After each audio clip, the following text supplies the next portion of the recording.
चलिए अभी हम लोग पढ़ेंगे खिलजी वंश। ठीक है, और खिलजी वंश में हम लोग देखेंगे कि इसकी स्थापना कैसे हुई और कौन कौन से शासक इसमें आए। तो हम लोग सबसे पहले जानेंगे खिलजी वंश की स्थापना जो है 1290 ईस्वी में। ठीक है, फिरोज खिलजी ने स्थापना किया था, जलालुद्दीन फिरोज खिलजी ने। ठीक है, और इन्होंने अपनी राजधानी कहाँ पे बनाई थी? किलोखड़ी में अपनी राजधानी बनाई थी। इन्होंने फिरोज खिलजी ने इसकी स्थापना की। ठीक है, किलोखड़ी में उन्होंने अपनी राजधानी बनाई। राजधानी कहाँ थी? किलोखड़ी थी। ठीक है, 1296 ईस्वी में उनकी हत्या कर दी गई करीक मानिकपुर में, है ना, अलाउद्दीन खिलजी के द्वारा।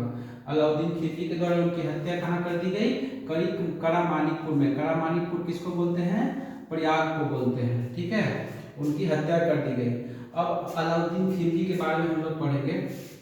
ठीक है, तो 1296 में जब हत्या कर दी गई तो सिंहासन पे बैठेंगे, है ना।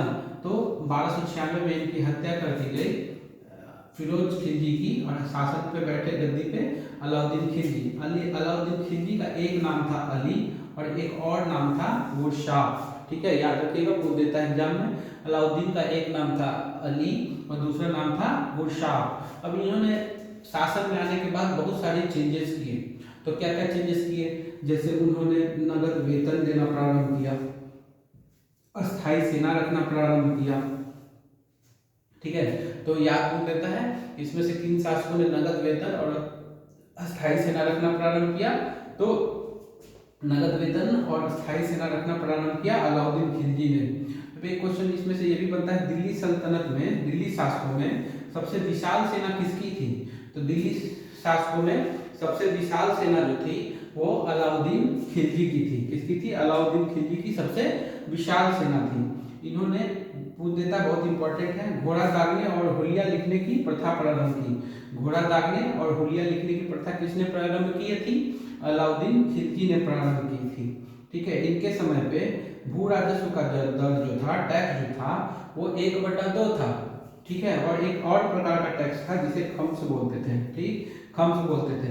खम्स का अर्थ होता है लूट का धन। पूछ देगा एग्जाम में, खम्स का मतलब इनमें से क्या है? तो खम्स का मतलब होता है लूट का धन, जो 1/4 पहले लिया जाता था और शासकों के समय पे, लेकिन गुप्त कह रहे हैं, गुलाम वंश में, लेकिन ये बाद में चला गया तो 3/4 हो गया। इनके समय पे क्या हो गया? 3/4 हो गया, है ना। ये क्या करते थे? कम मांस तौलने पे क्या करते थे? कम मांस तौलने पे उतना ही मांस काट लिया जाता था। ठीक है, अब आइए, तो क्या क्या करवा दिए इन्होंने? घोड़ा दागने, हुलिया लिखने की प्रथा, नगद वेतन, अस्थायी सेना, है ना, 1/2, 3/4 टैक्स 1/2 और खम्स 3/4 कर दिए। मांस काटने की परंपरा शुरू कर दिए। मूल्य नियंत्रण पूछ देता है, मूल्य नियंत्रण किसने प्रारंभ किया?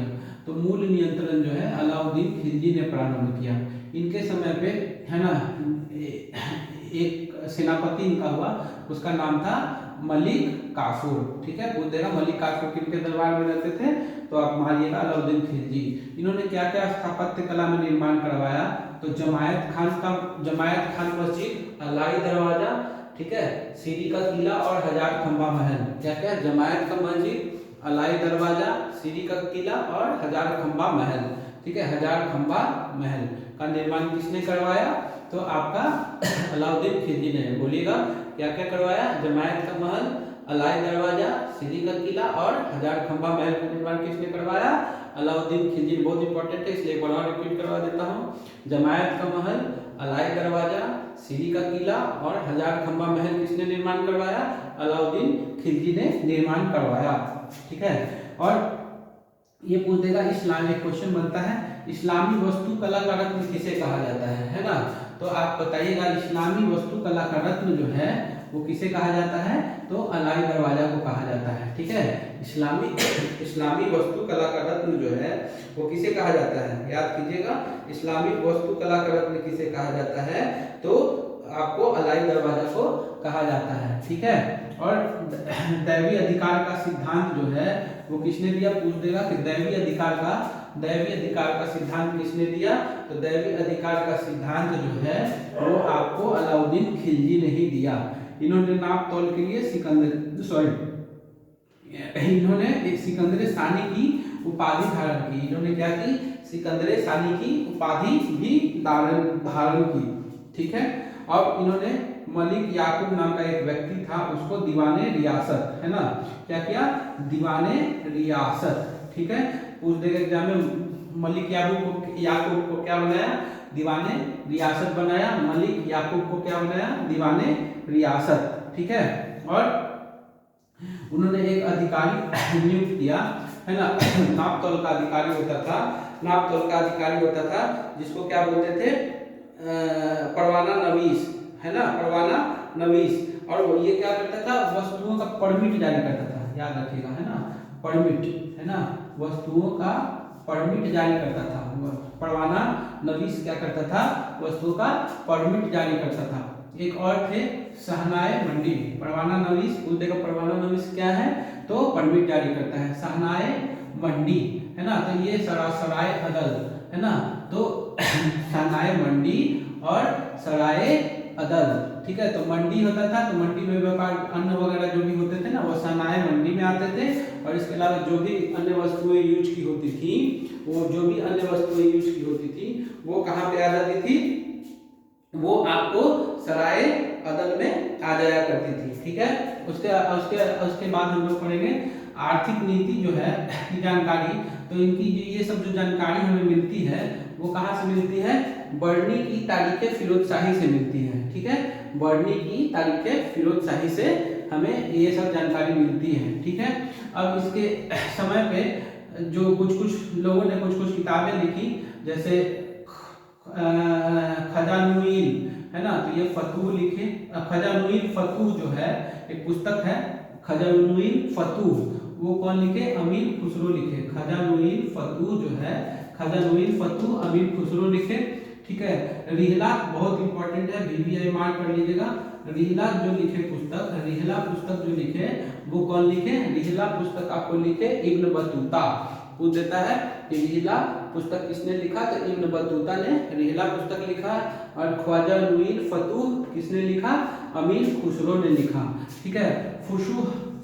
फुशु हस्तालीन इशामी ने लिखा एक पुस्तक है, फुशु हस्तालीन।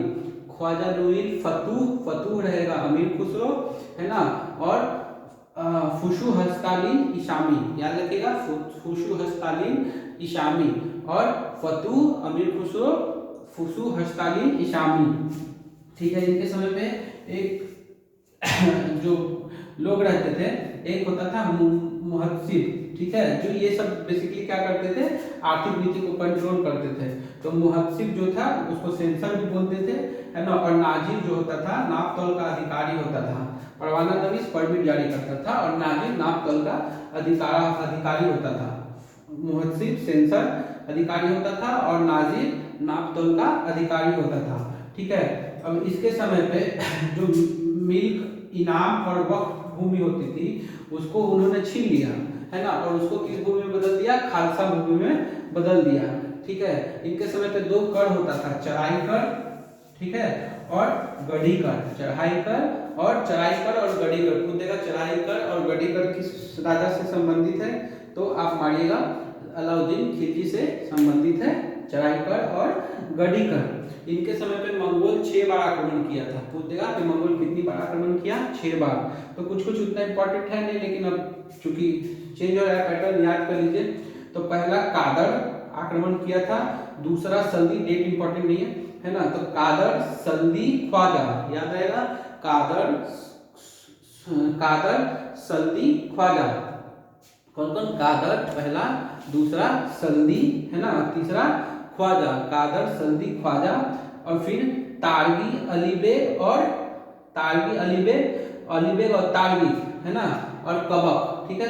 पहला कादर, सल्दी, ख्वाजा, चौथा तारगी, पांचवा अलीबेग और कबक। ठीक है। पांचवा अलीबेग और ख्वाजा। ठीक है। पांचवा अलीबेग और फिर कबक।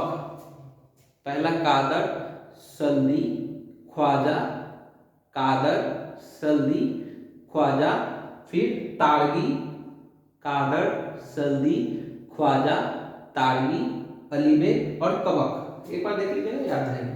ठीक है। अब उसके बाद 3 और आए, इतने इंपॉर्टेंट है नहीं, लेकिन ये बहुत इंपॉर्टेंट क्वेश्चन बनता है इससे कि मुबारक कौन सा ऐसा शासक था जो नग्न स्त्री और पुरुषों की संगत में रहना पसंद करता था और दरबार में नंगा घूमता था? तो मुबारक खिलजी। ठीक है, तो अलाउद्दीन खिलजी के बाद आए मुबारक खिलजी, नंगा रहना पसंद करते थे। और फिर एक थे मुबारक खां जो खुद को खलीफा का उपाधि धारण किए थे। तो खलीफा का उपाधि किसने धारण किया था? मुबारक खां। और एक और थे खुसरो खां जो पैगंबर, खुद को पैगंबर का सेनापति कहते थे।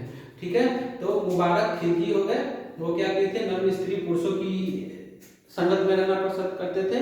ठीक है, फिर मुबारक खां आए, खलीफा का उपाधि धारण किए। और फिर खुसरो खां आए जो खुद को पैगंबर का सेनापति कहते थे। इस प्रकार आपका खिलजी वंश समाप्त हुआ। एक बार अच्छे से पढ़ लीजिएगा, 1-2 बार सुन लीजिएगा, आपको याद हो जाएगा। Thank you.